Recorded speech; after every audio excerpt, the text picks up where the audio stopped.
Good afternoon, Malaysia. Welcome to Lim Ren En Live. And today we have a very, very special guest. So welcome to the Lim Ren En Live, and this is a live show, as you can see. Mistakes are done, but it's okay. This is a live show. Now, this show is dedicated to improve the life of people who want a positive change. Now, I have the privilege to know many successful people through my business, and I have witnessed many, many amazing stories of successful people who come from humble beginnings and made it in life. There is a formula of success, and you too can be a successful person. So today we welcome a very special guest, Cherryl Chitty Tan. Cheryl is a popular name in the arts and performing world. Now, Cheryl made her debut, her professional debut at the age of 15 in KL, performing at the Actors Studio Bangsar.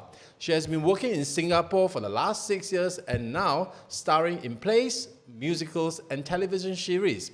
Now, her notable stage roles include Juliet for Shakespeare's in the Park, Empress Dowager Cixi in Forbidden City, now for which she was nominated for a Live Theatre Award, and Ivy Chan in Beauty World. Now on TV, she has played leads in Faculty, Derek Seasons 1 and 2, Code of Law, and Paddle Up. She has a Cameronian Arts Award for Best Performer in Leading Role, and internationally, Cheryl appeared in an acclaimed HBO show, Westworld, alongside Aaron Paul. Now, she was also nominated for a Woman for the Future Award. So Cheryl has directed and also directing and produced a sold-out run of Follow the Light in Malaysia and has won several prizes at the Short+Sweet KL Festival for her direction and for writing. Now, she is currently working on writing on lyrics for a musical and also creating a solo show. Cheryl is represented by Fly Entertainment in Singapore, Claire Bowen in Australia, and Zero Gravity in the United States. Now, she has recently auditioned for the production of Netflix and BBC. Cheryl is also a certified singing teacher trained at the New York Vocal Coaching and maintains a private voice studio online. Here we go. Welcome, Cheryl Tan. Hi, how are you, Cheryl? Welcome to the show. It is such a privilege to have you here. You know, my friends and agent was asking me, "Oh my God, you got Cheryl Tan on your show this week?" I said, How did they know who I am? Because they were following your show, Derek's season 1 and 2. Oh, that's You know? awesome. So I they hope asked you guys me, could you get Tom Cruise to come to your show? I say, okay, later maybe. I will let Cheryl Tan become a big star in Hollywood first. Okay, no problem. When I make friends with Tom Cruise, I will definitely ask him and be like, "Hey, man, Yes. come be on Renan's show." Now, if you are having regular drinks with Tom Cruise, I'd like to be invited one day. No problem. I'm sure it will happen. So If I welcome, bring- Cheryl, to the show. It is amazing to have you here. A beautiful, very, very good jazz performer and a theater songbird. I always call her a songbird. You know what I like about Cheryl is that Cheryl, you has this soft, youthful Asian voice that is, I mean, I say a lot of Angmo cannot do it lah. You know, it has to be Asian to actually have that voice to sing. People do sometimes tell me I sound like Lea Salonga, and she is indeed Asian, so I guess that makes sense somehow. Yes. So tell us a bit of yourself, Cheryl. Tell us about yourself and tell us a little bit about your family. Okay, I am from KL. I'm from TTDI. Hello. I know Renan through my dad because they are friends and hang out together. I have been performing since I was a child, and when I was a kid, I always used to be the kind of very lonely and not having friends and reading a lot of books, and so I got really into anything that is like story related to kind of be an escape from lonely childhood. And then I started singing when I was about 11 years old because my dad had a stack of musical theater CDs in the house that I got really really into, and then so my entire high school life was just all about musicals and musical theater. And I started doing like show choirs. I was in the Young KL Singers, and I used to perform in school a lot. And suddenly, before I knew it, I grew up and became a professional actor. Wow, that must be you know, a super process to go through, right? And I think your family does influence you quite a bit in this musical journey, right? Your Yeah. parents, right? Does so, and I think in a way your life has been blessed. You have wonderful parents, wonderful siblings, and a very good background. So, but yet again, it takes so much effort to make it right, to actually break through. Yeah, I would say that if you are into this kind of thing, you have to just be very persistent and you have to have your eyes open about stuff. I'm quite lucky with my family because you hear a lot of people saying there's like, oh, traditional Asian parents don't want you to go into arts because you're not going to be able to make money. And my parents really never said anything like that. Although, of course, they do worry about my finances a lot, less so now. Nowadays, every time I talk to my parents, I tell them how much money I have saved in the bank, and and that kind of helps them to Yeah, like calm down a bit. But a few years ago, it was a bit like, oh, Cheryl, what's going on? true. Um, but my siblings are very, very interesting people as well. You know, my brother is a political commentator. Yep, a He's quite very well famous known. one in KL, Yeah, and in my sister's Malaysia. in education. She's trying to help to reform education for young Malaysians, one private school at a time, or something like that. And so, we all have these rather interesting career paths and these interesting non-conformist ideals that we work towards. So I'm quite fortunate in that way. Now, you started training, musical training at a very young age. So, what age did you start taking teaching Oh school, piano classes, and all that? gosh, funny story. So like every middle class household, we had piano lessons, and they were kind of forced on me as usual, and I wasn't really into it. I think just the exam system is a bit difficult for young children, and I used to hide from my piano teacher. Like my there's a famous story within my family where they came home one day and I was hiding behind the couch, and they asked me what was going on, and I said I'm hiding from the piano teacher. And that's when I learned to stop trusting adults because they clearly sold me out very quickly after that. But I was quite naughty, so I went through five or so teachers because they couldn't tahan me because I was terrible. And then my parents were like, okay, fine, fine, fine, donate, donate, donate. And then later on, when I was 13, I started taking piano again because I wanted to, because I thought it was cool. Uh, and when I started singing, I think I was like kind of 11, 12, 13, just by accident. Someone wasn't able to do the concert that we were performing for my class when I was 11 years old. So the teacher was just like, oh, you try lor. And I was like, okay. And then from then on, I became like the singer in school, one of the singers in school. So it was school, and I found opportunities outside to train. My mom sent me to drama classes when I was a kid as well because I think I was very shy, and so she sent me to speech and drama classes to kind of get me out of her shell. And so I've been taking those classes since I was 7, basically. Yeah, I've been performing since I was 7 years old. Good Lord. So, your mom has really succeeded in taking you out of the shelf. Yes, Yep. perhaps too much. Now you're a professional performer. So, you did spend quite some time in New York learning about the art of singing and performing. Now, tell us about your life in New York as an Asian singer. Was it hard being an Well, Asian? yeah, so actually I went to school in Connecticut.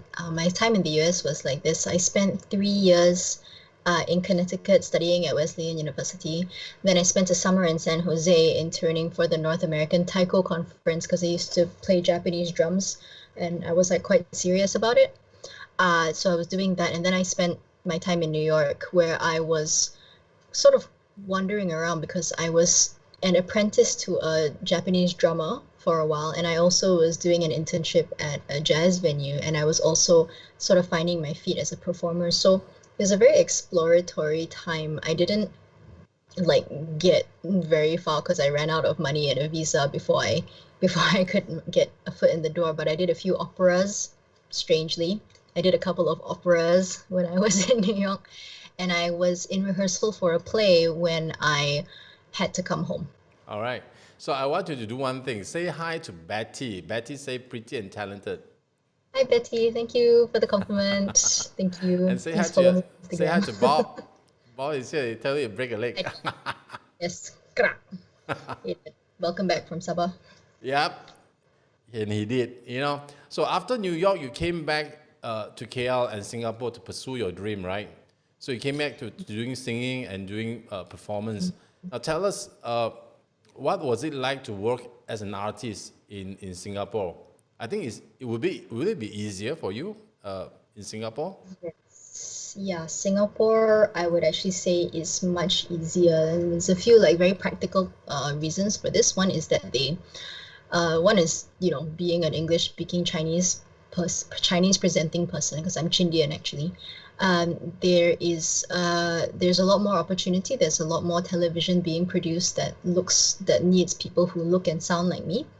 And for the theatre scene as well, it's a much more robust scene because the currency is so strong in Singapore, and because they do believe in supporting art. They see that when they pump money into art, it gets you a big return on investment.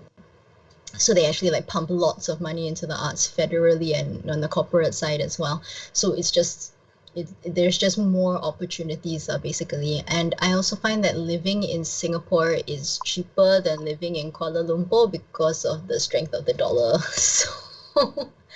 So it's definitely easier to survive as an artist here, I think. Yeah. What about Malaysia? I mean, you've worked a few months in KL, before you go to Yeah. Singapore. How was it? Yeah. Because I think when you came back from New York, you were in KL for some time, and you were Yeah. singing in jazz gigs around KL.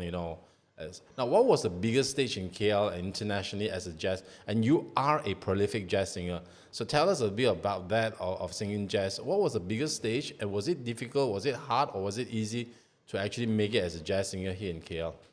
I think because of my education and the music that I was exposed to, and kind of my work ethic as well, it was not so. Oh, hey, Mandarin. It wasn't so intense for me to break into the scene. I literally just like reached out and I said, "Hey, I'm interested in singing and learning about stuff." And Michael Verapan, was very open to it, and he like, kind of gave me a gig almost right away. And I had a relationship with John Thomas before that. He taught me drums for a little while. And so when I came back and I said I want to sing, I'm interested in this kind of contemporary jazz music, and I'm looking for someone to sing that kind of stuff with, he got quite excited about it because he also was interested in this like kind of hip contemporary music. So I just kind of took off from there, and I managed to, sing in all the clubs and do all the circuits. And I played at the KL International Jazz Festival, which was really nice. And it was a really great time. It was really quite amazing for me artistically. And I really miss it because honestly I haven't been pursuing my jazz music stuff that much, but I would like to do it again. Yeah, I think the KL International Jazz Festival was probably still like the biggest stage, and it was so exciting at the time. Like, wow, KL has a jazz festival. It's So, really cool. have you done the Borneo one? The one in Kuching, the Borneo Jazz Festival? It's I called the Rainforest haven't. Jazz Festival. Yeah, I haven't done Borneo. I haven't done KK. I haven't done Penang either. But it's really, I mean, once I started coming to Singapore a lot more, it was harder to plan, lor, Yeah, true, true, true. But you yeah. should do the what do you call the Rainforest Jazz Festival in Kuching. It is Yeah, actually inside the love to. rainforest.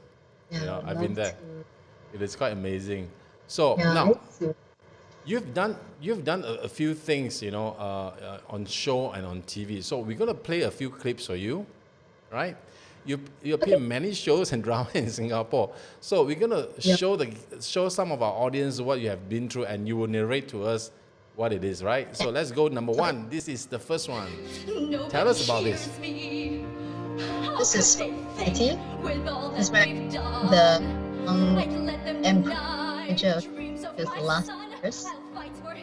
And this is right at the end of the first act, where she's like pushed into a corner and she has to go and put her son on the throne. This is at the Esplanade in Singapore in 2017. So this is my first song in that show. And this is where you meet her for the first time and she's expressing her dreams. This is you acting as Cixi Taihou, right? Cixi. Yeah. And she was a concubine before she became the empress. The most powerful woman. Yes. Malaysia. Empress of China. Yeah. So you were doing this for how many months and how long was this show running for in Singapore? The show ran for 3 weeks, I think, and we rehearsed for 1 month before that. So are they doing a rerun of that show again? No, maybe in 10 years' time. So I'm going to put on the volume a bit so that the audience can listen to you sing. Broken dreams, all in the past. This is my only chance. Love, make me a part of someone who knows me.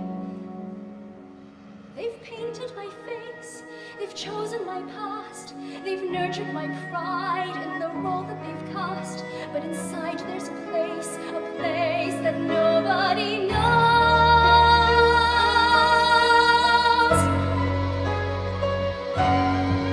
This is my only chance. Love, open my heart.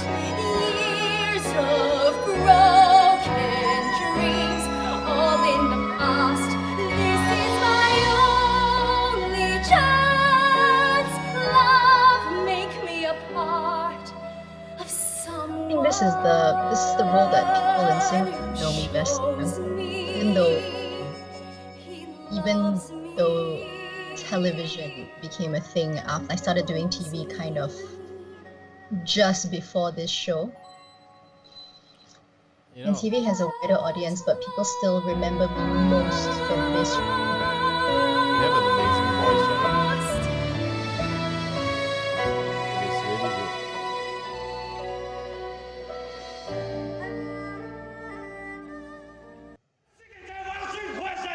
Do you know this? Do you know that? Why did you do What was this? this, Cheryl?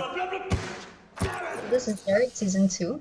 It's probably my most liked TV role, where I play a criminal psychologist. Well, she's a state psychologist and she's talking to a serial killer. Was it fun doing all this drama? I mean, was it tired, I heard a lot of people say it's crazy tired. Yeah, TV is very tiring. The hours are very long. Just yes or 14 no? hours. 12 to 14 hours. 14 hours of Had any shooting. contact with Leong Lili after Serenity Lane? Oh, that's crazy, right? How long does the season goes for? How long does the shooting goes on? Fine. Usually you take about 4 days to shoot 1 hour of content. I'll tell you. Oh my God, 4 days to shoot 1 hour of content, What and I do thought you doing do? Facebook Live is hard. The same. Yeah, there are different locations, there are different... Excuse me, this lady is not your get out of jail Because- free card. I know who killed Leong Lili. So, but the editing takes another 5 to 7 days, right? Probably. I don't know how long it takes to edit one thing actually. I know that they spend quite a long time in post, so it's usually months. Because they have a lot to go from. Yeah, Yeah, the Esther. costumes are great. Yeah. Say hi to Esther. Hey Esther, thank you. Thank you for tuning in and Journalistic commenting. integrity. So what is I this? have to know for sure. So tell me. So what is this? This is the guy. This is Paddles Up. This is a this Dragon where you Boat take your University drama, and I'm playing a plucky This is where I student take my reporter. clothes off. Wow, you get to hang out with all the hunks, right? Go away. Yeah, This is the men's I room. had a lot of shirtless guys. He slowed down in the race just now. You saw it This too, is right? probably my favorite TV project because the character is so funny. Manhood's fine. Manhood's fine. Let me say hi again. She's not wrong. Thank you, Betty. Oh, Auntie Betty. Yes, I think she's my parents' friend. Villain So- This is Juliet. This is Juliet. That's Joe Kukatas, Villain famous Malaysian actor also. My husband. My husband. This is like the lives norm, and Tybalt would have the slain, modern and part of Tybalt's Juliet. It's dead not the and would have slain my it's not the Romeo and Juliet. This is a All this is what do you call this? A comfort. reinvented kind of. Yeah, it's a sort of By then, the Hong Kong triad-y kind of setting, something like that. somewhere Okay. there was So Yeah, that's the most difficult role I've ever done. now we're gonna show a little bit of your singing capability. So let's listen to Cheryl Tan. No one to tell us no, or where to go, or say we're only dreaming. a whole new world, a dazzling place I never knew. But now I'm way up here, it's crystal clear, and now I'm in a whole new world with Now you. I'm in a whole world. Unbelievable sights, indescribable feeling, soaring, tumbling, freewheeling through an endless diamond sky. A whole new Don't you dare close your world, eyes. 100,000 Hold your breath, things it to gets see. better. I'm like a shooting star. I've come so far. I can't go back to where I used to be. Every turn is surprise. Every moment's worth letter. I'll chase them anywhere. There's time to spare. Let me share this whole new world with you. A whole new world. A whole new world. That's where we'll be. That's where we'll be. A thrilling A chase. wondrous place for you and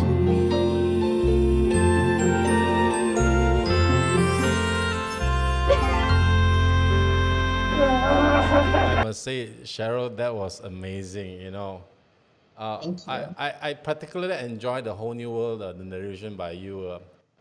It is so clear. You know, you portray that youthful, forward-looking, and hopeful Princess Jasmine so much.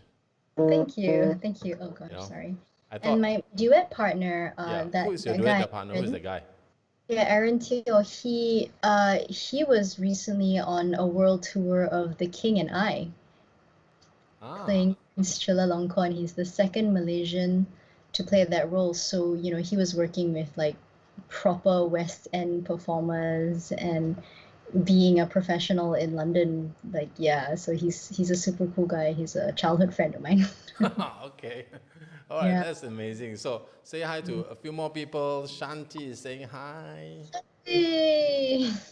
Wave. So if you like to say hi to Cheryl, please say hi to her. She'll be sharing a lot of her works here today. We will see another 2 more clips of what she's doing. And we have Andrew. Andrew is Dato Andrew. Oh, He say, thank say you, hi. Dato. He's so proud of you. See She you. said you'll be the future superstar. I'm trying very hard. Trying my Right. best. So let's Yeah. go to the second clip.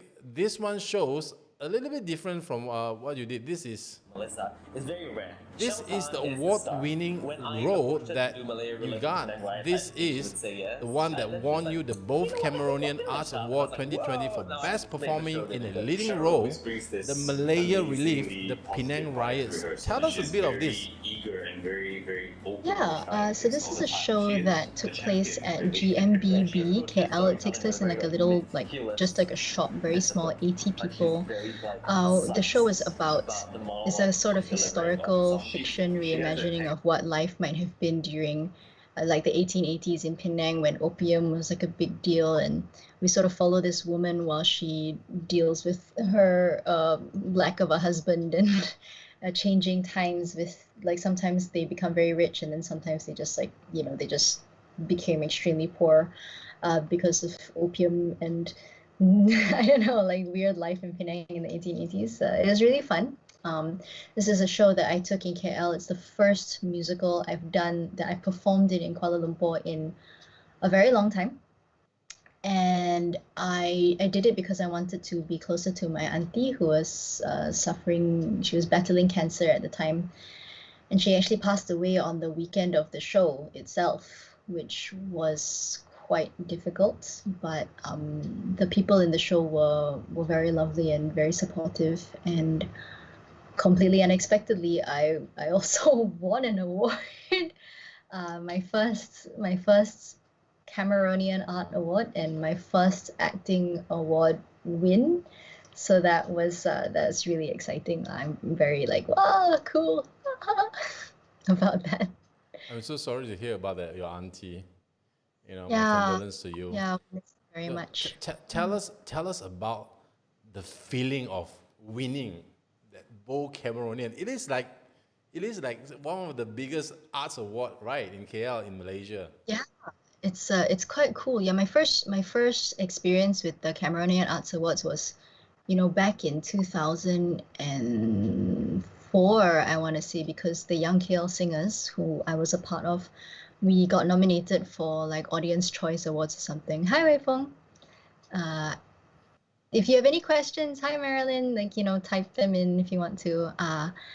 Yeah, and at that time in 2004, the Cameronian Arts Awards was still like grand, like really intense Mandarin Oriental, like after parties, wine and food, and like it was really, really crazy. And I just thought like, wow, this is so cool. I would love to win an award one day. And I was nominated for Forbidden City for the Live Theatre Awards, and I didn't win. And I was like, oh, okay, that's all right. And they people train you to sort of like not care too much about awards because it's not the true work at the end of the day. It's just like some recognition, right? And you don't. It's based on people's opinions, so it's very subjective, but it still feels really good. Of course, it should feel very good, you did so well. You're coming back, and then in the short 5-6 years, you have done so many things, so many theaters, so many shows, dramas, and all that. And then you landed in a role in Westworld, a HBO series.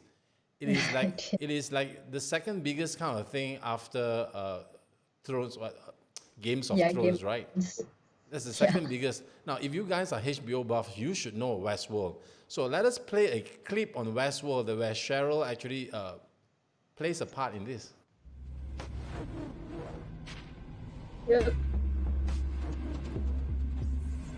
So that's me hanging out with Aaron Paul.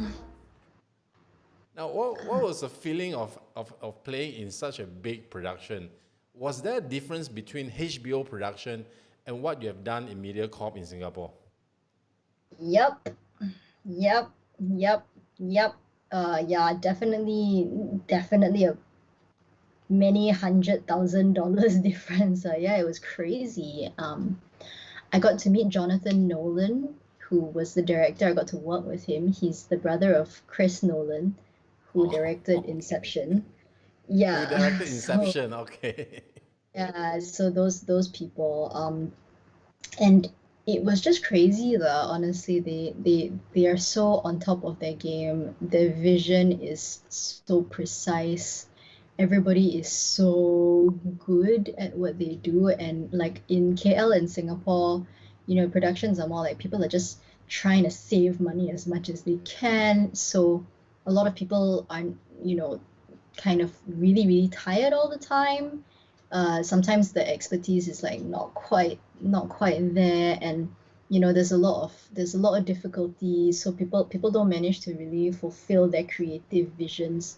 But with a budget like HBO and people like Jonathan Nolan and Aaron Paul, who is a genius, complete genius and super nice guy, it's just really fulfilling to just see people really going 100% full out to create the best thing that they can create, and that was really just like such a great thing to be a part of.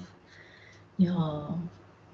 Say, Mahindran said another Malaysian who is doing us proud overseas. Thank you. Go, Thanks. Cheryl. So now you have done so well in life. You have done since you graduated at 22, 23, then you came back and you have done so many things. I think you have done a lot of progress moving on. So what is next on your agenda to stardom? What is your plan breaking into Hollywood? Yeah, I'm trying to break into Hollywood.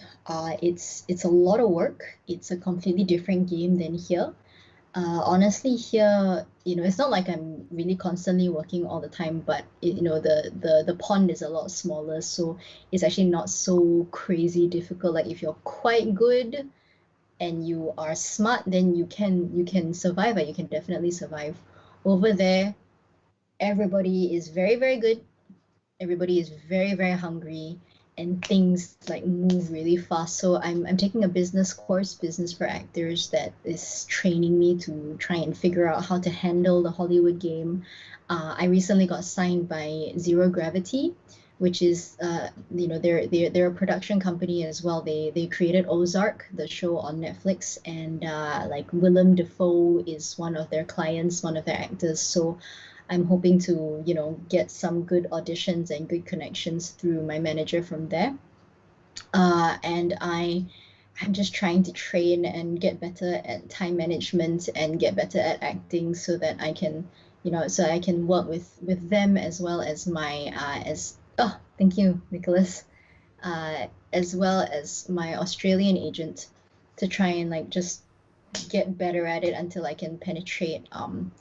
Hopefully I just get something out. I just want to get like a few shows that would be enough for me. That would just really be crazy. But yeah, it's really important to me that I try to level up, that I try to like improve and like push further and do something else that's different and more interesting. Yeah. Just keep trying. Yeah, I think with your dedication and hard work, I think you will be there someday. Now you have something on the side. No, I think something that you're seriously doing. You have a vocal school online. Tell us about that. What is your plan? Are you teaching vocals online now? Yeah. So obviously, so I've been in 2015. I went back to my teacher in New York. I really love and admire and respect him like crazy. His name is Justin Stoney, and he founded this school called New York Vocal Coaching, and he's incredible. He's taught people who have won Tony Awards. Like he's just really, really up there, and he has a teacher training course, and I was always very interested in his work and his philosophy and helping people to sing, because I think that's the most beautiful thing that you can give to someone. And I think that a lot of singing teachers are just not very good, frankly, because they just whack lah, honestly, sometimes. Right? There are many amazing singing teachers, but I just thought when I was growing up, nobody had taught me how to belt properly, because we just didn't have that expertise in KL when I was growing up that I knew of, right? And I thought that was something that I could bring back here. So I did that, and I've been sort of teaching on the side. And then now when COVID-19 hit, because all the acting work just completely disappeared, right? Now it's like, wow, okay, I guess it's time to really push hard on the teaching stuff. So I started like promoting my work. I started advertising a lot on Instagram, and now my vocal studio has really grown, and I love it. There's nothing like the feeling that you get when someone was so afraid, or so it's like really desperate to be able to make this kind of sound, and they can't do it, and you just sort of figure out the way to get through to them, and then they can do it. It's like a miracle, really. So now I teach about 17 hours a week, and that's something that I want to juggle, and it's something that balances me out, because acting is is very self-centered. Like the acting world is very like me, me, me, me, me, me, me, me, look at me, look at me, look at me, look at me, look at me. And then the singing world, like, and when you're teaching, it's really all about helping someone else. So it really helps me to feel okay about my acting work, because it makes me just, feel like I'm not the most important thing in this entire world. There's other people who need me and who I want to help as well. Yeah, so I think that I've really improved a lot as a singing teacher, and I think that I can confidently say that because I am empathetic, because I know how to see where people are and where they're coming from and what is actually getting in the way, and I know how to like break things down for a student as well. Like I'm getting a lot better at being like, okay, this is the thing that you need to work on, and I prescribe it specifically for you. And I've seen results from my students, so I can confidently now say that like I think I'm quite good, and that's a great feeling.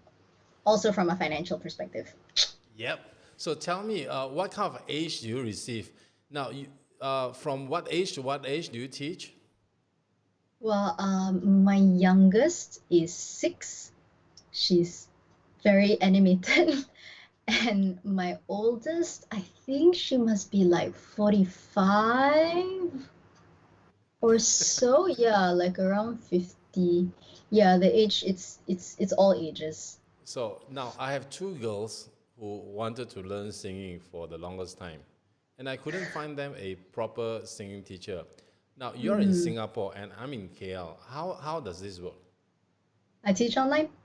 Yeah, because What's the effect? pandemic, right? So they were not allowing live singing lessons to be conducted live, plus social distancing requirements. So I actually just have been teaching online for the last since February, lor.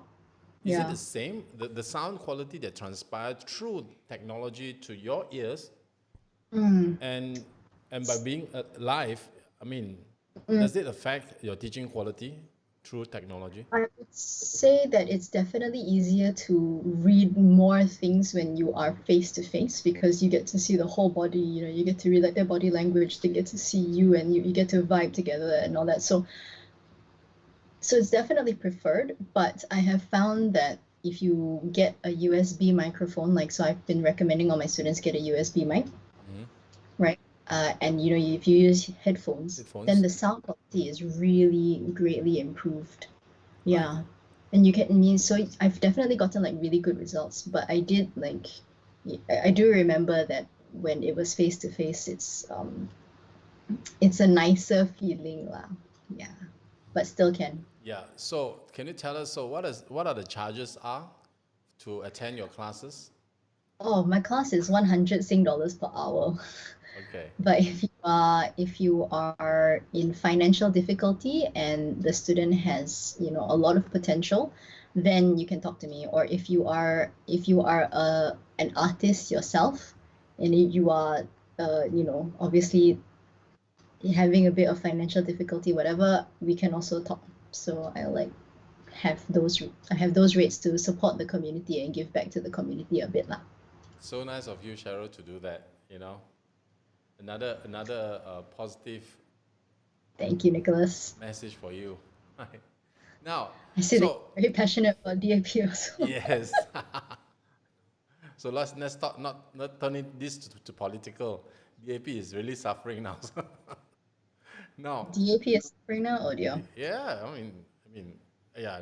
No, this is a live show. We cannot discuss that. So, now tell us a bit of the online. Yes, we have done that. Okay. If you were met a little girl who sings all day long and has a dream to pursue a life of a singer and an artist, what would you tell her? I would tell her to start looking for the opportunities. I would tell her that if you're very young, and with the internet now, there's a lot of resources, but you have to go and chase down the business side, and to chase down the opportunities, and to chase down the training that you're going to need as well. Because it's a lot harder than you might think. And it's okay, it's totally doable. And the main thing I would say to people like that is the number one predictor of success is resilience and Resilience persistence. You have to and keep passion, going. right? And you were It's telling resilience and passion. and you were telling me just now before the show that you are actually going to some business courses to make business sense into your performing career, which you see a Yeah. lot of artists are not doing that. So tell us a bit on that. Yeah, so the course that I'm taking now, it's business for actors, and it's run by this Hollywood actor named Valerie Hubbard, and it's very methodical. It's very like, this is how, hello Satwinder, nice to see you. So it's very like, this is how you should brand yourself. This is who you should think of as your clients. This is how you should think of yourself as the CEO of a business. Your manager is not your boss. You are your boss. If your manager is earning 10% of the pay, if you are earning 90%, you should be doing 90% of the work as well, right? And it's like how to think of yourself as a product, and for the product to have customers, and how to find the customers, and how to like keep track of them, and then it's going to go into like how to negotiate a contract, how to all these things that I really wish I had known before. But of course, before I was a lot more idealistic and a lot more optimistic about things coming through just based on my talent alone. And if you're extremely talented, then okay, maybe you're just very, very good, and you just work at your craft and things will. And to be fair, most of my things early on did come that way, but when you want to level up, then you need to know what's going on now. I am I'm very passionate about trying to help other artists to find their feet in business, actually, because I have seen, several of my artist friends really struggling, being like a bit older, struggling to pay rent, having extreme stress and anxiety and depression because they don't have money. And first of all, I refuse to be like that. There's like no way. I really like cannot. I can't fathom that kind of life for myself. It's too stressful. And I feel that for a lot of artists, they just don't think they can. They don't think that they will ever be able to be comfortable. Not to say be rich, yeah, just be secure a bit, right? And I want to send a message that that's not true at all. And it's a skill set that you have to work on, and that you're going to be bad at it at first, but you will improve at it. Even like, yeah, so I've organized like financial planning workshops for artists. I didn't talk about it. Like, I got my friend to like talk about it, and that's another one of my sort of callings, I guess. Is that I just yell at people about business all day long. Really? Hello, how are you? Yes, okay. Are you okay? Can you make rent? How are you trying to make more money? Like, are you doing all right? Do you have insurance? Call Renan, Yeah, so happened I am the financial planner and also the insurance person for Cheryl's family. Yeah, if you need any help on financial planning, to talk sense to people on how to actually put their money aside and this and that, call me. I'm more than willing to do a show for your people, for artists and all that. I think they need it. A lot of artists are very bad in. I know guitarists and gigs guys who actually buy the next gadget and the next gadget and the next gadget and the next gadget every time they get paid. So and they have problem buying food the next day. And I can understand that, like, you can see those things as like they're investments for your work, because it's good to have like more equipment and have these things, but you need to also be able to take those investments and sell and go and convert it and get a return. And if it doesn't, even if it's not like an immediate financial return, you need to be making those connections or making those things that are going to lead to something that gets you something, Yeah. Now, if times rolls back, Cheryl, if you have a choice to choose your life again, would would you live your life differently? If I could talk to a younger version of Cheryl, Yep. I would tell her that she needs to work a lot harder, and I would give her a sense of. I would go back to Cheryl at maybe like 13, if I could, and I would say, this is where you're at, and this is the standard of your competitors who are actually going to be able to like make it to Broadway. And if you really train your butt off now, and you're smart about where to go and how to do it, and you work a lot harder, then maybe you can. It's terrible, isn't it? Nah, it's okay. You know, it is honest advice. So, you know, one piece of advice for dreamers outside. For dreamers out there who are pursuing a life, there are many, many musicians, many performers who are still trying. What would you say to them as a person who has actually made it, you know, in a certain form? Yeah. What would you say to them?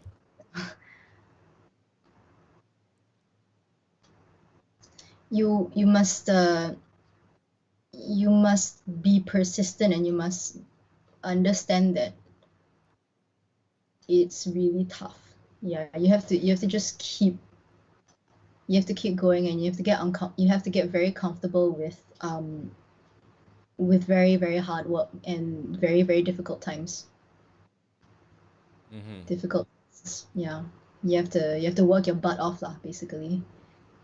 Thank you, Cheryl, for coming to the show. Our show has come to an end. You know, it has been amazing talking to you. I knew you from, well, when you first came back from US from a holiday, right? When you're 21, 22, maybe I saw you in a house. I still remember that day, yeah, your mom make butter cookies for us. You know, I was having tea. That's the first time I saw you. Anyway, and to see you progress so well, moving forward and being somebody now in the arts and performing world, it really makes me very happy to see that. You know, I'm so proud to have you as a friend. Thank you for coming to the show. It is amazing to have you. So, bear with me. I'm going to show you what is coming next week. Who is coming to the show next week? Next, 台字号 ulasan apek Cina. Yeah.